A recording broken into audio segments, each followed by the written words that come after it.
그래서 제일 효과적인 거는 인지적인 부분과 정서적인 부분의 균형을 좀 맞춰주는 게 가장 바람직한 해결책이 아닌가 싶습니다. 안녕하세요. 네, 평소 ADHD에서 궁금한 게 많았었는데 네. 정확히 ADHD가 무엇을 의미하나요? ADHD는 주의력 결핍 과잉행동 장애로 분류되고 있는데요. 충동 조절이 좀 어렵고 산만하고 과잉행동을 보이는 특성이 있습니다. 주로 아동에게서 많이 보여지고 있고 부분들이 이제 해결이 안 되면 성인까지도 쭉 이어지고 있기 때문에 오늘은 아동 ADHD에 대해서 한번 살펴보도록 하겠습니다. 그러면 ADHD를 가진 아동들에게 나타나는 특징들이 혹시 네.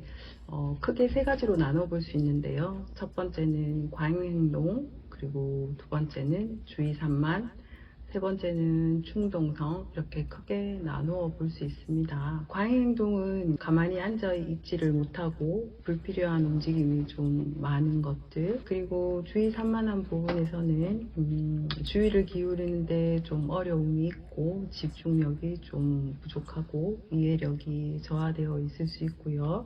마지막으로 충동적인 부분은 물건을 망가뜨리거나 친구들과의 사이에서 차례를 지키지 못하고 그런 사고를 일으키는 문제 등을 보여줄 수 있습니다. 이 외에도 인지 발달과 학습 문제로 이어지기도 합니다. 혹시 그러면 ADHD 치료하는 방법이 있나요? 대개들 어머님들이 이제 약물을 우선적으로 많이 떠올리시는데요. 아직 크고 있는 상황이기도 하고 아이들에게는 약물 치료보다는 정서 치료, 즉 심리 치료를 말씀드리죠. 플러스 부모님들의 양육 환경 개선이 좀 된다면 그런 행동 특성을 가진 아이들에게 굉장히 도움이 많이 되고 있습니다. ADHD 아동을 둔 부모 교육이라는 것도 있다고 하던데 그거는 어떤 것인가요? 이런 ADHD 특성을 가진 아동들의 행동 특성을 잘 파악을 해서 어머님들이 좀 일상생활에서 좀 더 관심을 기울여서 아이의 행동 특성에 맞는 부모 양육 환경 개선을 해주면 훨씬 도움이 많이 될 것으로 보여집니다.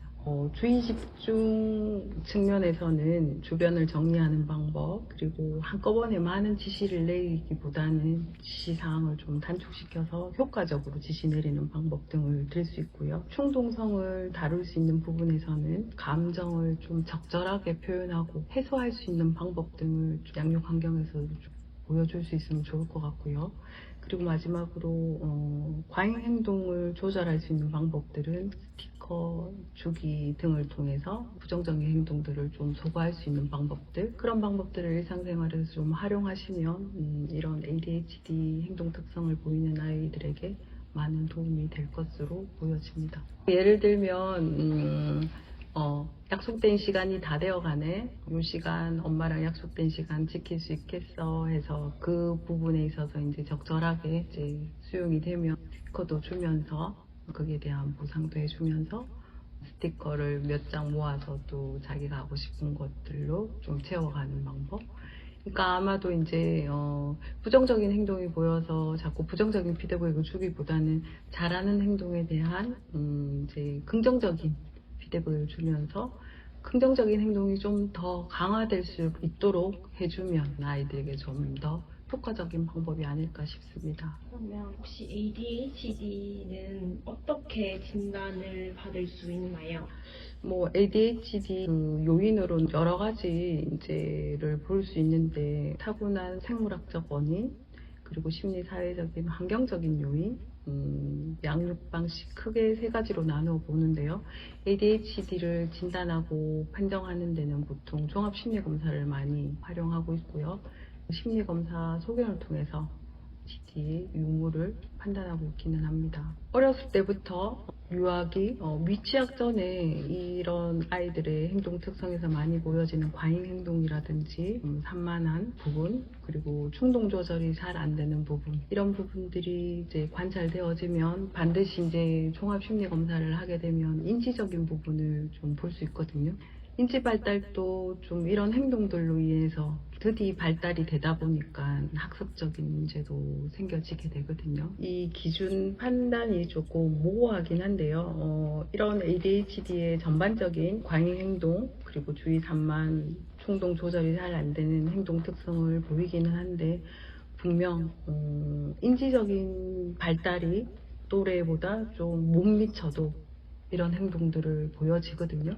그러니까 이 행동 특성이 경계선 지능 아이들과 ADHD의 행동 특성이 유사하다 보니까 부모님들이 많이 좀 혼동이 되는 부분들이 있어요. 그래서 반드시 이런 특성들이 보여지면 종합심리검사를 통해서 인지적인 부분, 정서적인 부분, 기질적인 부분을 반드시 확인을 하시고 ADHD의 유무를 보고 인지 발달을 좀 촉진시키면 이런 행동 조절들도 분명히 같이 수반되는 부분들이 있거든요.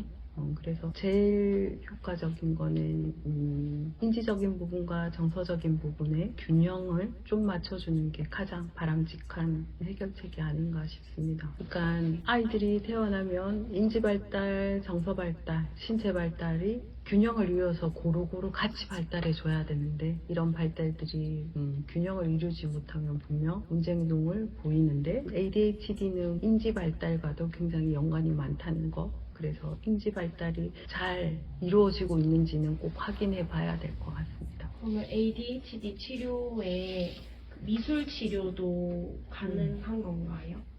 미술 치료도 많이 활용을 하고 있죠. 어떻게든 이제 미술 치료의 장점으로 보면 일단 미술 작업을 통해서 한 작품을 완성시키는데 집중력도 높일 수 있고 거기에 흥미를 좀 기하다 보면 아이들이 좀 집중할 수 있는 시간 그런 것들을 많이 도울 수 있어서 그런 부분에서 실질적으로 도움이 많이 되고 있습니다.